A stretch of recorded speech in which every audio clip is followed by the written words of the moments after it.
Good morning, Bucknutters, and welcome into the Bucknuts Morning 5 here on Wednesday, April 15th, 2015. I'm Dave Biddle, and I'm joined by Doug Lesmerises from Cleveland.com. He does a fantastic job.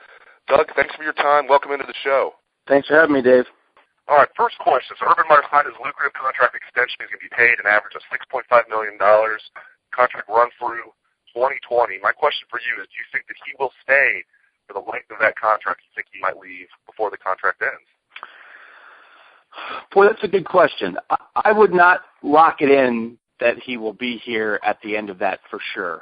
That contract now runs through his 56th birthday. I mean, he's a young guy for having 3 national championships in his pocket.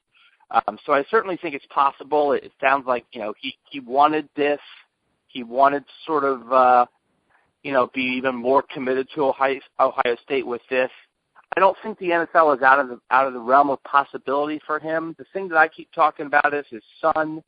I don't think he's going to go anywhere until his son is done with high school. When I talked with Urban Meyer last summer, he talked about how he and his wife Shelley had promised their kids, "We won't move you in high school," and his son is in 9th grade, I believe, and so that's 3 more seasons then to get him through high school, and then I think maybe anything could happen. The kids will be out of the house. It'll be Urban and Shelley. They'll be empty nesters, and they can sort of do anything they want to do. So I don't think he would even consider anything until then. But after that, he lasted 6 seasons at Florida. That would give him 6 seasons at Ohio State. So if I had to guess, I'd say yes, he'll be here through the end of that contract, but I don't think it's guaranteed.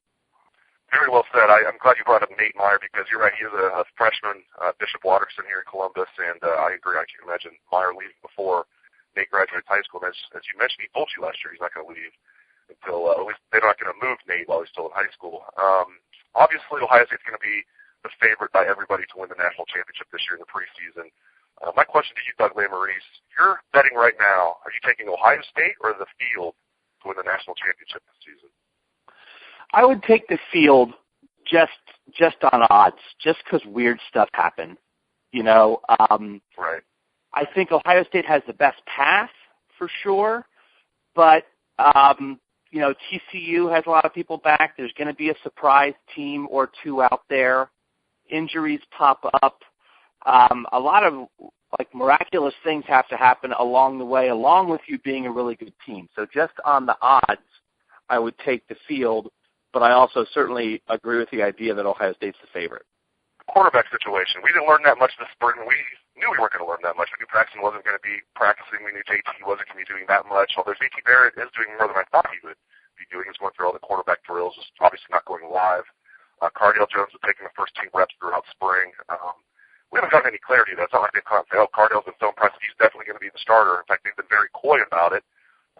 Your take on the quarterback situation. I know it's the million-dollar question. Who do you think will open the season as the starter? Do you think they'll use some type of 2-quarterback system? Just break down your thoughts on the quarterback situation, please. I'm still very intrigued by Braxton's possibilities. I think if Braxton is healthy and Braxton's around, I just think Braxton's going to play a good amount. I don't see a situation where a healthy Braxton Miller just sits around all fall. So the thing is, we have to see if he's healthy. He's still on track to be that. Hasn't had setbacks that they've reported. So if he's really back and throwing by June or July and ready to go, I really think Braxton Miller has a chance to be the guy. And then beyond that, I guess I might lean Cardale. I had been leaning JT pretty much. I just think people need to realize how much they like JT. He's kind of a forgotten guy in this. But at this point, I would put my eggs in the if he's healthy, I think Braxton Miller has a very decent chance to be that guy. But you just don't know if he's healthy. He has a long way to go in this, recovery until we're sure that he actually is going to be healthy for the fall. Do you think there's any chance Braxton would switch positions this fall? I still think anything is on the table. I think really anything is, because I just don't think Braxton's decided. Because I don't think he has made any decision because he still doesn't know how his shoulder is for sure. So I would not rule that out. I certainly think there's a chance he could play a different position at the next level. He doesn't have to switch now if he wants to do that. Denard Robinson played quarterback his whole life and now is an NFL running back, but I also think he would be realistic about the idea that, if he wants to make money playing football, there's a possibility that it might be, good for him to switch positions. Final topic, spring standouts. I think a few guys have clearly made a move this spring. Just anybody that comes to mind that you want to mention that you think has had an impressive spring, anybody that maybe coaches have told you about, you've seen firsthand, just anybody you want to mention that's been a spring standout for the Buckeyes? Noah Brown at receiver is an interesting guy. They have so many bodies at receiver and so many moving parts that the fact that Urban Meyer talked about Noah Brown as a guy who he would consider a starter at this point, I think is a big deal for a guy that we didn't really see much of last year. And I know this, this isn't anything new, but I think a lot of us are just intrigued by what kind of player Jalen Marshall is going to be this coming year. We know he was a good player. He was the starting H-back.